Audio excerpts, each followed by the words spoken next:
절세계좌 미국 주식 배당금에 대한 과세 논란이 불거지고 나서 많은 연금 준비자들이 K슈드를 매도하고 S&P 500과 나스닥 100 ETF로 변경하고 있습니다. 또한 ETF 판매사들은 이때다 싶어서 수수료를 낮춘다는 광고를 하고 있는데요.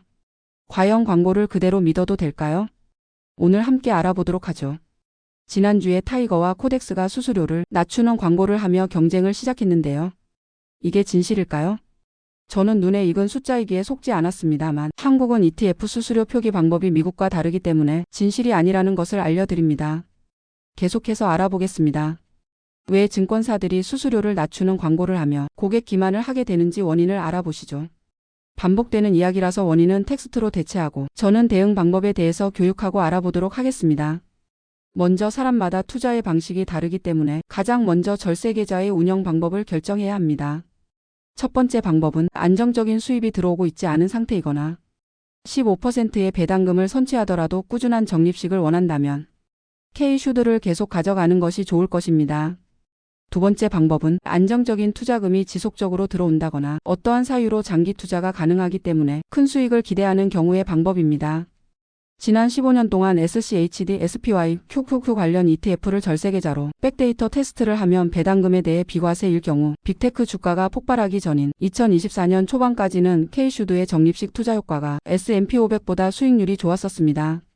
하지만 이제는 K슈드의 배당금이 15% 선취되므로 배당금이 거의 없고 기대 성장률이 높은 S&P 500과 나스닥 100에 장기 투자를 하고 연금 개시 후에는 ETF를 필요한 현금만큼 매도하여 자가 배당 형식으로 투자를 계획하는 것이 좋을 수 있습니다.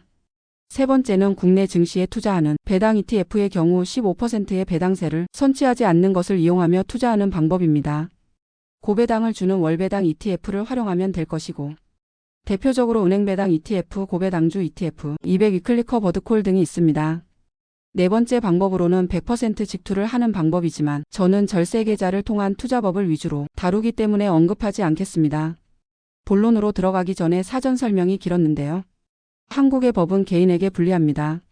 그래서 개미 투자자들은 누구보다 더 확실하게 알고 있던지 어느 정도 권리를 포기하고 마음 편하게 살던지 선택을 해야 합니다만 성향에 따라 다른 것이라 강요는 하지 않습니다.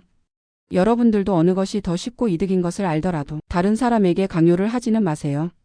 사이 나빠집니다. 참고로 저는 전자에 속하는 사람입니다. 손해보고 살고 싶지 않아요. 지금부터 쌓아놓은 작은 차이가 장기 투자 끝에서는 큰 차이가 벌어질 것이라고 믿습니다. 자, 그럼 어떻게 수수료 광고에 대한 진실을 찾아볼 수 있을까요? 제가 사용하는 방법은 ETF 체크라는 서비스를 이용하는 것입니다. 당연히 무료 서비스고요. 국내외 모든 ETF 검색이 가능합니다. 간단하게 4종의 ETF까지 하나면에서 비교 검색이 가능하고 깔끔한 UI로 모바일에서도 사용하기 편리합니다. 단점이라면 업데이트가 가끔 느린 경우가 있습니다. 이번에도 보면 목요일에 인하 광고를 한 타이거 ETF는 수정되었고 금요일에 광고를 시작한 코덱스 ETF는 수정되지 않고 있습니다. 여러분들의 편의를 위해서 대표 자산 운용사들의 S&P 500과 나스닥 100 ETF의 수수료 비교를 표로 만들어 봤습니다. S&P 500의 경우 따로 수수료 인하 광고를 하지 않았던 라이즈가 여전히 가장 저렴했었고요. 에이스 또한 광고를 하지 않고도 광고했던 곳보다 저렴했습니다.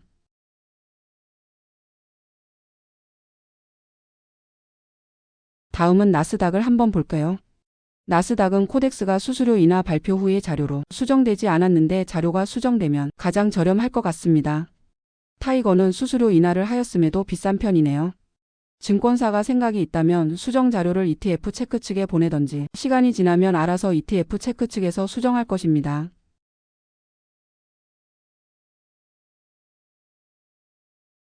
이렇게 ETF 운용사들의 말이 진실인지 어떠한 페이크가 있을까 알아보았는데요. 약 50% 정도로 페이크가 있었다고 볼 수 있겠네요. 이번 사태가 운용사들에게 잘못은 없습니다.